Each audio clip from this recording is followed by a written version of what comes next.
Boa noite. Antibióticos podem influenciar negativamente no ganho de massa magra? Cara, de forma indireta, podem, né? Em que sentido? A gente sabe que o uso de antibióticos ele afeta negativamente o microbioma intestinal, né? Eu vou causar uma lesão, eu vou causar uma destruição das minhas bactérias do intestino. E o processo de alteração de microbioma, esse processo que a gente pode chamar até de disbiose, ele tem um impacto negativo na saúde e na composição corporal muito bem conhecido, né?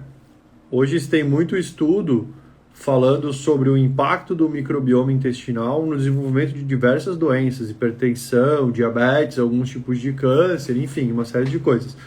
E se existe impacto no desenvolvimento desse tipo de doença, obviamente que eu vou ter também um impacto na minha condição física, no processo de hipertrofia e tudo mais. O intestino não saudável é um intestino que não absorve nutrientes de forma adequada e que pode meio que me deixar na mão, né, num processo de mudança e de melhoria de composição corporal, certo? Então, o uso de antibióticos atrapalha isso e nos últimos estudos aí que eu e o Olegário que a gente estuda isso, a gente vê isso de vez em quando e tal, pode demorar até 3 meses após o uso de antibiótico para a gente restaurar o microbioma intestinal normal, né?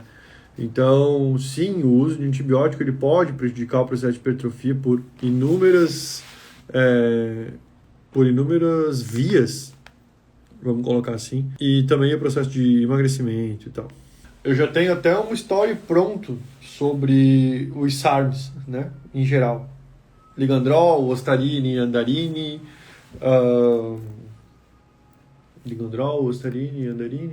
que mais? Ibutamoren, que não é um SARM, Cardarine, que não é um SARM, mas enfim, SARMs em geral.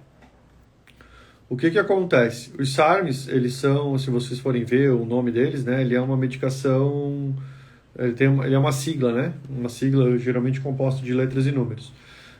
Esses medicamentos que têm essas siglas, eles são medicamentos experimentais, né? O que está acontecendo com os SARMs? São medicamentos que estão sendo estudados para ser uma alternativa ao uso de esteroides, para eu ter meio que só o efeito positivo do esteroide e diminuir a quantidade de efeitos negativos.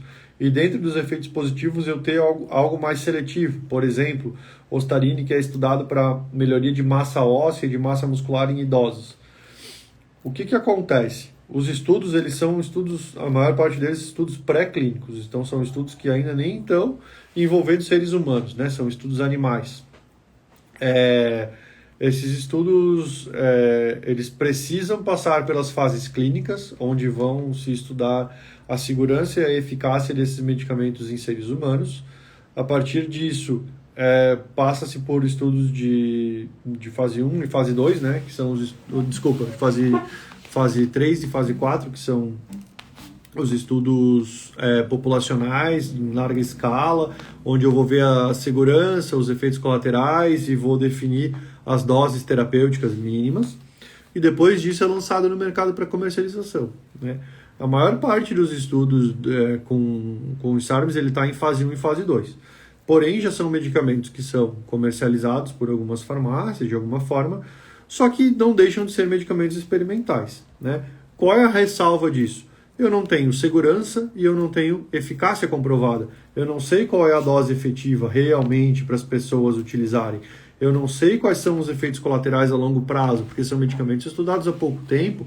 Eu não sei de uma pessoa que está usando SARMs hoje o que ela pode apresentar de problema de saúde relacionado daqui a 10 anos, né?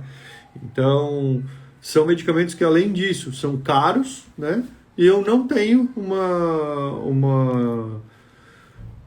um resultado muito claro ou bem estudado. Então, não vale a pena, né? Não vale a pena investir nesse tipo de coisa.